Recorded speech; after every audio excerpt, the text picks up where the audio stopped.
We all know that working in a small business means you wear many hats, but sometimes you really need an extra pair of hands. Upwork is how good companies find great and trusted freelance talent.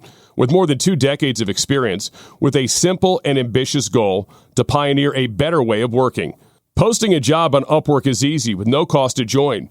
You can register, browse freelance profiles, get help drafting a job post, or even book a consultation. From there, you connect with freelancers that get you and can easily hire them to take your business to the next level. Upwork makes the entire process easier, simpler, and more affordable with industry-low fees. Post a job today and hire tomorrow with Upwork. Visit Upwork.com right now and post your job for free. That's Upwork.com to post your job for free and connect with top talent ready to help your business grow. That's UPWORK.com, Upwork.com. All right, everyone, let's talk about drinking and driving, a decision that will change your whole world. Things will never be the same once you get a DUI because legal fees, time in court are just the beginning. Getting into a crash is another way your world could be irreversibly changed after drinking and driving. Your vehicle may not be the only thing that gets damaged in that crash. You could face a life-altering injury or even death. But you're not the only one who could face those consequences. Your decision to drink and drive could permanently change someone else's world, whether you injure them or leave their loved ones grieving. The next time you're out drinking, call a rideshare, a taxi, a sober friend, or a designated sober driver. Always plan for a safe ride home. The only decision that will change your world for the better is the decision to call for a sober ride. It's never worth it to drive drunk. Don't risk it. Drive sober or get pulled over. Paid for by NHTSA.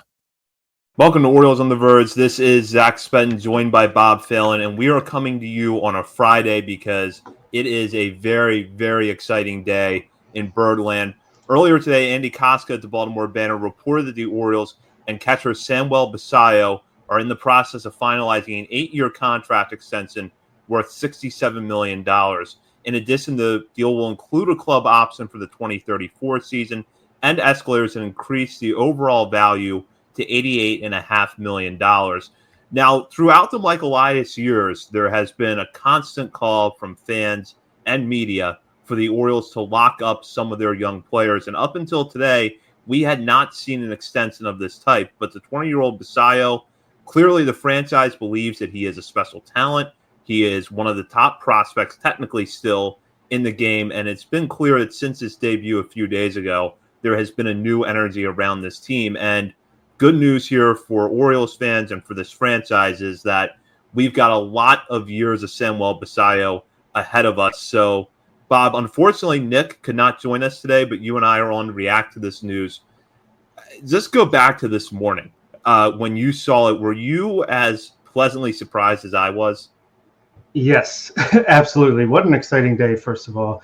Glad we're here. I had the Basallo era is here on my YouTube thumbnail even before today, so it's only fitting that it remains there. Actually, I had woken up late for the first time in a long time this morning. I had to call out of work because I have some issues going on with my back. I woke up groggy, look at my phone. I see the @everyone tag on our Discord, which is usually means something big has happened. We don't just use that liberally. And I'm like, what could it be? Trade deadline's over. Like, what could this possibly be? As soon as I saw it, I was like, okay, here we go. And it was just been a good day ever since. But yeah, very exciting. I think we kind of called this a couple of years ago that Basallo was most likely to be the first extension just because he's an international player. They tend to be more open to this type of thing early in their careers because they just want to get some influx of money. And hey, look, for Basallo, he can still hit free agency at 29 or 30 years old after this deal, gets his money, and the Orioles lock up who we think is one of the Orioles' best prospects in the history of the organization. Big day. This is great for the international side of things in the future as well, to have him established now in Baltimore for the next at least 8 years, 8.5.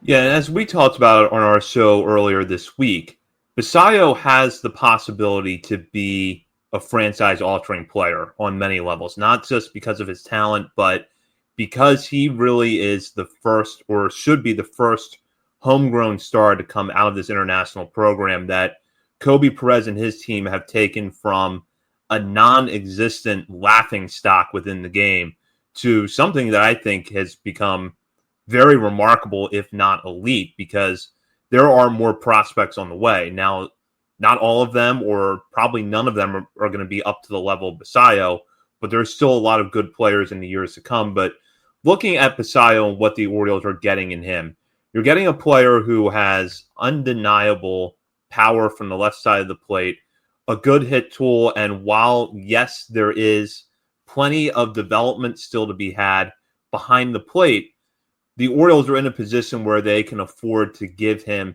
some leeway. And there's something to point out here, too, is that now that Rookie of the Year eligibility thing that we talked about earlier this week can kind of be thrown out the window, because Basallo, by signing the extension, would not net the Orioles a draft pick next year. If he signs, go ahead, Bob. That's actually not the case.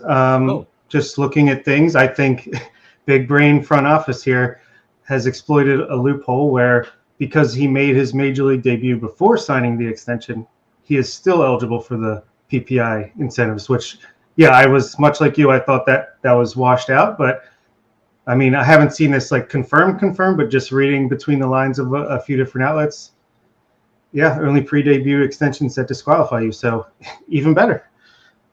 Absolutely. So it's still a chance here that the Orioles could possibly net an extra draft pick next year. But one of the things I think is, going back to the point I was making, is that the Orioles are in a position where they can continue to let Basallo develop defensively at the major league level. Adley Rutschman is still here.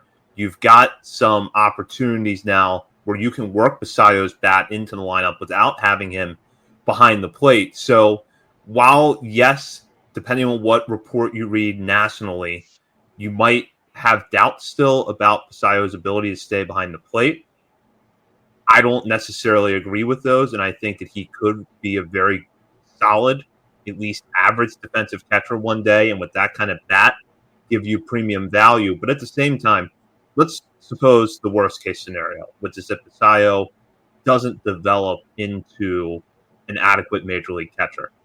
This is still a good value for a first baseman DH who can hit and can hit for this kind of power. Oh, yeah, absolutely. Even if he never catches another day in his life, this is still a great contract extension, which obviously he's going to. And I agree that he can at least get to average, maybe a little bit above average. And he's very raw, but he's also just turned 21. Plenty of room to grow in that area. But he plays a great first base. We've seen that in AAA. I haven't seen it at the majors yet, but promise he's pretty good over there and only going to get better. And yeah, the bat alone, I feel like, is going to be worth the money that is signed for. It's like, it's almost not quite the Ronald Acuna deal, but kind of similar, where it's, you're getting a pretty good deal, but also he's young enough and he can still hit, like I said earlier, free agency at a decent time. I was hoping for the 12, 14-year deal to really lock him in, but I guess I can accept 8 with a 9th as an option. But I think, Adley's still going to be here for at least the next year or two. He's a free agent after the 2027 season. Just drafted Caden Bodine on the way up. It's plenty of options, and I guess that's the benefit of the Orioles being so good at acquiring depth at the catcher position throughout the organization, that Basallo can continue to just catch 50, 60 games a year, unless he's forced into a more prominent role there, and just let the bat really do all the talking. Yeah, and this is something that we're going to touch on a little bit more, but what do you think made the Orioles decide that this was the player and this was the time to do it? Because as I mentioned at the top of the show, this has been a pretty constant criticism from fans and from the media, and I think it's one that's valid, that the Orioles haven't really been proactive about locking up some of their best young players. Now, I said there has to be some nuance applied to that, given that several of their better players are represented by Scott Boras. Basallo is a CAA client, so that's another factor that makes this a little bit different. But what do you think was behind the front office's thinking here? I think they see what we see, and probably even more so, that Basallo is just a legitimately special talent. Said it in the past. I think he's the best prospect of this front office's crop, despite having Jackson Holliday, Adley Rutschman, Gunnar Henderson, all be number one overall prospects in the game. I think Basallo is a better prospect than all of them, and it's not a slight whatsoever on them. That's how special I think Basallo, especially the bat, is and will be. But I do think they tried with those other guys too. I'm sure they've been talking to Adley, Gunnar, Jackson, Westberg even, but they're either represented by Scott Boras, which is, you're pushing a mountain or a boulder up a mountain. Yeah, you have your work cut out for you there. And Adley, I'm sure, was betting on himself, as he probably should have. And now maybe he regrets not signing a deal earlier, but he's also still got 2 years, and he's most likely going to get paid anyway. I still don't think an Adley extension is completely out of the realm of possibility, shorter than we originally would have expected if it happened. But I wouldn't be surprised if he was here longer than just the 2 years remaining of arbitration. And then you have guys like Cowser, Mayo, who I'm sure they're talking to their agents as well, but they're also guys that maybe you can wait until they get closer to their arbitration years before you really jump on that extension. So I just think Basallo is a special talent. He was open to it, and that formula worked out to what we saw today. Yeah, absolutely. And I'll go back to your comment about Basallo as a prospect compared to Gunnar, Holiday, and Rutzman at this stage in their career. I agree with you on Basallo's hit tool. I think only Gunnar, I would say, was better at that area of the game, and he even had some flaws that became apparent, which I'm sure there's going to be some flaws apparent with Basallo in the coming weeks and months. But I would put Basallo's hit tool ahead of where Rutzman and Holiday were at the beginning of their major league careers. And power, he's head and shoulders above both of those players, because we're talking about someone who's been one of the more prolific power hitters in the minor leagues over the last few years. And that was continuing this season despite some challenges early on, including an injury that led to an IL stint, as well as an injury before that was preventing him from catching at the beginning.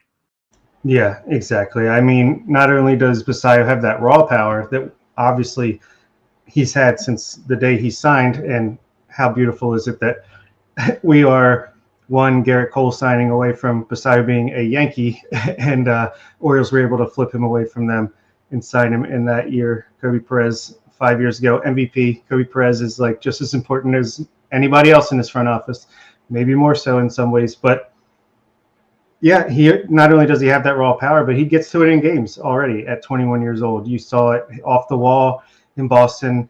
You saw it getting robbed. I mean, it was short wall, little hot by Jesus Sanchez to rob that one home run from him. But he's going to be a 30 to 50 home run per year guy. I think anywhere within that range is, as long as he's healthy, realistic. So yeah, it's just, I still don't think, and I know Orioles fans have loved what they've seen from him in the short time already, but I don't think they're still ready for what he's going to provide to the offense of this team. Well, and look, Basallo could hit a home run out anywhere, but this ballpark is perfect for him. No, you're right. It really is. I would not be shocked if he's the first player to hit the warehouse on the fly during a game. Also, since they brought in that left field a little bit, he is so good at just Chris Davis style, just like protecting, quote unquote, the plate and just flicking the ball out over the left field fence. So not to give anybody flashbacks of Chris Davis, but he is capable of that. And yeah, he's going to improve behind the plate. And I honestly think he's going to be great for just the clubhouse in general as well. He's got a great personality. You saw following the Trevor Rogers game where he called his first game, they kept showing him in the dugout, just walking around, talking to everybody in the clubhouse. He's got a great personality, kind of Anthony Santander-esque. Yeah, I think you get him in there, get him comfortable. And I'm assuming that this contract also just takes a little bit of pressure off of him to feel like I have to perform. Money's in the bag now. So just get comfortable, play your game. And yeah, there's not enough good things I can say about this contract being signed today. Well, and I think from what we've seen with Basallo and everything we hear about his character, this is not a player who's going to rest on his laurels and say, okay, I got paid. Now it's, I can do whatever. There's still, I think, a burning desire there to continue to get better game in and game out, not just year in and year out. And we've heard it from people in the organization. It's been reported by other outlets as well that no one is harder on Samuel Basallo than Samuel Basallo. So I think that this is, you're right, a player that not just talent-wise, but character-wise, you can build around.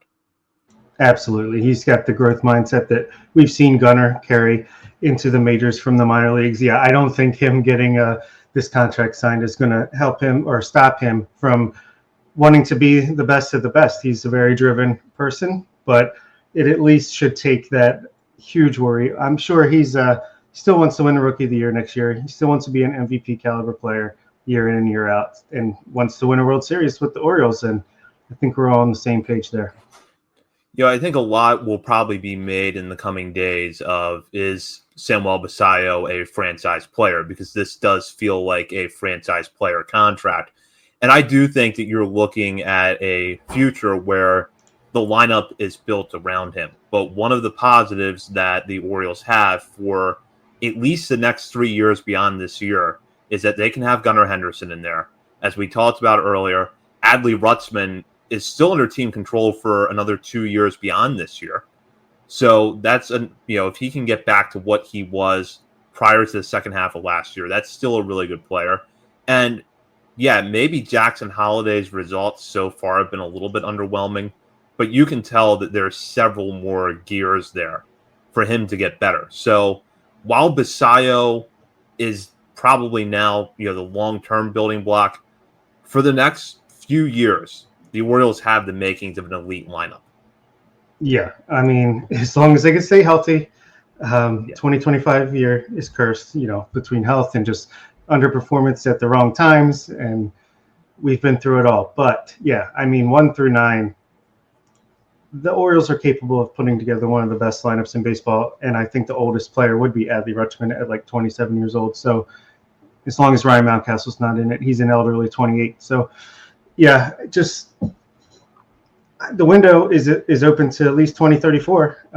But the window of having all the current young guys that have come up as the core of this team, it's 2 years with Adley, 3 years with Gunnar, 4 or 5 years with Holliday, and it goes up from there. But that's what the pipeline's all about. You extend the guys like Basallo that you can to long-term deals, but it's just you got to keep churning the players in and out, and hopefully you trade the ones you can't sign, and you sign a couple more extensions along the way. Maybe Kobe Mayo in 2 years. Maybe if Colton Cowser bounces back, learns how to hit a change up a little more consistently, you sign him to an extension, or if he proves he can play center field. And we still have plenty of prospects between Enrique Bradfield and all the draft picks from this year, Nate George, et cetera, et cetera, et cetera. So yeah, set up for the long-term window. It's just even more possible with this deal. We all know that working in a small business means you wear many hats, but sometimes you really need an extra pair of hands. Upwork is how good companies find great and trusted freelance talent. With more than 2 decades of experience, with a simple and ambitious goal to pioneer a better way of working. Posting a job on Upwork is easy with no cost to join. You can register, browse freelance profiles, get help drafting a job post, or even book a consultation. From there, you connect with freelancers that get you and can easily hire them to take your business to the next level. Upwork makes the entire process easier, simpler, and more affordable with industry-low fees. Post a job today and hire tomorrow with Upwork. Visit Upwork.com right now and post your job for free. That's Upwork.com to post your job for free and connect with top talent ready to help your business grow. That's UPWORK.com, Upwork.com. All right, everyone, let's talk about drinking and driving, a decision that will change your whole world. Things will never be the same once you get a DUI because legal fees, time in court are just the beginning. Getting into a crash is another way your world could be irreversibly changed after drinking and driving. Your vehicle may not be the only thing that gets damaged in that crash. You could face a life-altering injury or even death. But you're not the only one who could face those consequences. Your decision to drink and drive could permanently change someone else's world, whether you injure them or leave their loved ones grieving. The next time you're out drinking, call a rideshare, a taxi, a sober friend, or a designated sober driver. Always plan for a safe ride home. The only decision that will change your world for the better is the decision to call for a sober ride. It's never worth it to drive drunk. Don't risk it. Drive sober or get pulled over. Paid for by NHTSA. Absolutely. And you make a good point, about health, because that really has been the undoing of the 2025 Orioles, has been health. And as Andy Koska wrote about earlier this week in an article where he interviewed Jordan Westberg, it does feel like there's perhaps a little bit of a veteran leadership void in the clubhouse right now. So I do think that the Orioles probably have to go out this offseason and supplement this young core they have with some veteran bats. And that's before you even touch the pitching staff, which I know is going to be the main area they need to improve upon. But the great thing about this contract is you've still got the financial flexibility to do that. And that's not just wishful thinking on the part of having new ownership or recent ownership in David Rubenstein. This is just, in a baseball sense, a very reasonable deal. I don't think it skews too far towards being team friendly, but at the same time, you've still got the financial flexibility to make some moves. Oh, 100%. Yeah, especially because there's no one else locked up. There's no bad contracts on this team right now, which in this day and age of baseball is saying something. Yeah, that also means there's no other great longer term deals, but hey, now we know it's possible. Maybe this opens up some other players' eyes and say, oh, I kind of want to get in on this. And it's obviously not going to be the Boris guys, but maybe this makes some players more willing to sign that type of extension. And yeah, you can go out and sign a free agent pitcher, trade for someone with a little extra salary. It opens things up for sure. Yeah, I see a question here from a live viewer that I want to go to, which is why does the Basallo extension turn into a Basallo versus Adley situation? I will say that I definitely don't see it that way. I've never seen these two players as mutually exclusive, and I think you and I have both kind of agreed on that today. But it has been weird to me to see that narrative out there today of like somehow the Adley Rutschman era is now over. Am I the only one who thinks that way? No, I mean, yeah, we've been talking how these two are perfect for each other for years because Basallo is that bat first guy who can play first base DH when he's not catching. And obviously he also allows you to rest Adley a little bit more often from behind the plate, which could help him out in the long run. Like I said, I still think there's a world where Adley signs a 5 or 6 year extension as soon as this offseason. And these guys can coexist for the next 5 or 6 years and be better for each other in the long run. I think Mark is right in the chat that Caden Bodine is the guy to watch if you want to speculate about Adley Rutschman's future, because he's kind of a similar player where he's really good behind the plate, can hit for average, not a ton of power, great plate approach. Like, they're fairly similar guys. Obviously, Adley was more renowned coming out of college, but yeah, I think that's where you want to watch. If 2026, Caden Bodine all of a sudden is racing through the organization, ends the year in AAA, then you might want to see what's happening going into that offseason between 26 and 27, but that's far away. Now, to peel back for a moment and look at this contract in some broader context, not just for the Orioles, but for baseball. Per Jake Rill over at Orioles.com, Basallo's contract is the fourth largest in franchise history, behind the 7-year, $161 million deal for Chris Davis, Adam Jones, 6 years, $85.5 million extension, and then the free agency deal with Miguel Tejada that was 6 years and $72 million. I see a lot of parallels here with the Jones contract. Jones was a little bit further into his career when he signed the deal, but at the same time, that was kind of the sign from the then Dan Duquette-led front office that this is the guy that we're going to be building around. This is somebody that we see as an integral part of this clubhouse. So I kind of find some parallels between Basallo and Jones in that case. And then in baseball, I wanted to point this out, and I pulled this for an article that I'm working on now that will be on our Substack, oriolesontheverge.substack.com, later on this weekend. Extensions for catchers this early in their career are pretty much unprecedented. The closest parallel in baseball history up to this point has been an extension that Salvador Perez signed with the Royals back in 2012 that was $7 million over 5 years. Obviously a massive team-friendly bargain there for the Royals. That was signed after Perez had 50 days of service time in the major leagues. Basallo's current service time at this point, a much smaller number with just a few days. In fact, less than a week under his belt in his major league career. So it's kind of interesting to see that, where you don't see catchers extended a lot early in their career, and I think that there's reasons for that, but it also points to how unique Basallo is in terms of his talent and his age. Yeah, exactly. I mean, he is catcher. There's no doubt about it. Like right now, I think they said with Adley out, he will be the primary catcher, maybe closer to 50-50 than an Adley and Alex Jackson combo would have been. But he also, like we talked about, can just simply be the backup catcher because the bat is strong enough to play first base DH every day. So yeah, he is a unique talent from that side of things. But yeah, I don't know. Catchers, I get it because that's a very injury-ridden position. It's a lot of wear and tear. You don't really want to lock in too long before they can prove the ability to stay healthy enough to stay on the field.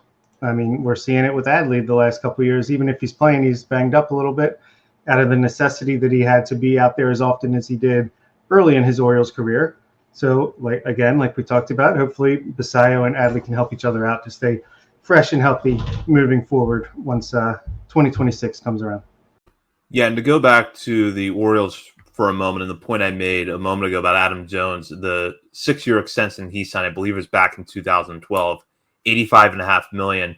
That's still a larger contract than what Basallo has signed, at least in terms of the guaranteed value of the deal. But I see some pretty strong parallels between Basallo's deal and Jones's deal. Jones was a little bit further out into his career, but kind of the signal of this is the personality and this is the player that we want to build around that the Orioles sent when they signed Jones to that extension feels very comparable to this deal with Basallo. Yeah, I think once Basallo gets comfortable, like I say, he's got a great personality, and I think between the growth mindset and just the outgoing personality, I do think he could be a guy that could be a leader in the clubhouse and a guy you want to build around, not just because of the on-field abilities, but the off-field abilities. And again, get that international presence back in that clubhouse. It's just a good thing all the way around. Absolutely. And I want to go back to this point, which is the international signing work that Kobe Perez and his team have done since joining this organization, because the Orioles in the Dominican Republic and other parts of Latin America were essentially non-existent for decades. And that really, if you want to look at some factors that set the Orioles back, particularly in the 90s, 2000s, 2010s, that inability to be in that part of the world signing players is at or near the top of the list of things that held them back. Now, though, we're seeing not just a player emerge from that pipeline of talent, but have him locked up long term. And I know the three of us are excited every year in January when we get to do the show that headlines the international class. And I know, especially for our core listeners, that's a fun episode. But it's a hard sell for more casual fans because we're talking about 16, 17-year-olds that you might not see in the big leagues for another 6 years, if at all. But I think that one takeaway I would want Orioles fans to have from this, among many others, is that this facet of the game does matter. And it's worth paying attention to, even if you don't get the immediate payoff. Yeah, exactly. And this is what the Orioles were missing out on for so long before Mike Elias was hired and brought in Kobe Perez, is the potential. Yeah, it might not hit more than once every 2 or 3 years, but to get a guy, and it will probably maybe never be quite to the caliber of Samuel Basallo, but Kobe Perez was on the radio and he was hyping up Aaron Estrada as a guy they're very excited about the steps he's taken. He's now in Double-A, hitting fantastically at 20 years old. I think he's criminally underrated. He could be the next guy that just comes up and makes his presence known in the next year or two. And you got Steven Martinez, who's 17, and Delmarva. He's batting 120, but they keep running him out there because that's how much they believe in him. And also, as Nick wrote about, great timing, today on our Substack, the Orioles have 2 of the top, I want to say 22 picks or highest signing bonuses apparently coming up in the next January class, including number 11, which will easily, I'm imagining, break the Orioles record for giving a player the signing bonus that was previously held or currently held by Luis Almeida. So, yeah, this is just going to continue to be a market that the Orioles need to try to circle around. And I can't imagine having Basallo in the majors, locked up in an Orioles uniform, his dad in the stands with two phones, one to each ear. I can't imagine that's going to hurt the desire for these kids to come play for Baltimore and see if they can be the next Samuel Basallo. That's a great point. And with that, now we will head into our final segment. Last call brought to you by Checker Spot Brewing. Located at 1421 Ridgely Street, Checker Spot is not far from Camden Yards. And if you're looking for a place to go out today or this weekend to celebrate this contract extension, Checker Spot is the perfect place to do that. You can get a good beer. You're right near Camden Yards, making it the perfect pre- or post-game destination. And while you're at the ballpark, be sure to head to the beer stand behind home plate, where you can get one of Checker Spot's signature beers, the Bird is the Word. And our last call question of the night is this. Now that the Samuel Basallo deal is in place, should fans expect more extensions in the future from Mike Elias and the Orioles front office? Or is this simply a case of Basallo being the right player at the right time for an extension? Bob, what are your thoughts? A little bit of column A, a little bit of column B. I do think a lot of it is just Basallo is that exception and someone that it just worked for all parties, I think, to come to this deal. But I do think that there will be more extensions, and I think Trevor Rogers is a good case to be one. I think it suits up. He's going into a walk year next year. Very easily, he could say, no thanks. I want to go into the free agency at 27, 28 years old and try to get what I can. But also there's a case to be made that he's had a lot of injuries in his career. He's had a lot of up and down, could he lose a touch? Is it in the back of his head that he could, go back to struggling the way he did in the past or get hurt? So I think there's a case that you could sign him for a 3 or 4 year deal, maybe 20 to 25 million per season, try to lock someone up there. And I do think guys like Kobe Mayo, Colton Cowser, maybe not this offseason, but pretty soon as they get closer to their arbitration numbers, why not, lock in the guaranteed amount of money and buy out a couple free agent years if you think it'll work out and if they're willing to agree. Yeah, I certainly think this is not like the first of a flurry of extensions, but the first of some more to come in the future for sure. Yeah, I agree. I don't expect a wave of extensions over the next 6 to 12 months, but at the same time, I think that you can see now that, one, this is within the front office's level of comfort and wheelhouse to get these kind of deals done. And while I don't expect a 10-year extension for Gunnar Henderson to pop up tomorrow as much as I would love that, there are still some players that are definitely good extension candidates. I think Trevor Rogers is a great one. I could even see Kyle Bradis, although he's a few years away from free agency still. That's one that in a year or two down the line, the Orioles might want to look at, especially because Bradis, from his vantage point, he's already had Tommy John surgery. He's not going to be a free agent until after the 2028 season when he'll be over the age of 30. So that could be one that you look at maybe adding a year or two onto. Cowser and Mayo, absolutely, I think as they approach arbitration would be guys who you consider. So, and that's not even including players that are in the minor leagues now that could be in this team's near-term plans that might sign extensions similar to this. So it's not the tip of the iceberg where you're going to see a ton of extensions in the near future, but I do think you will see more.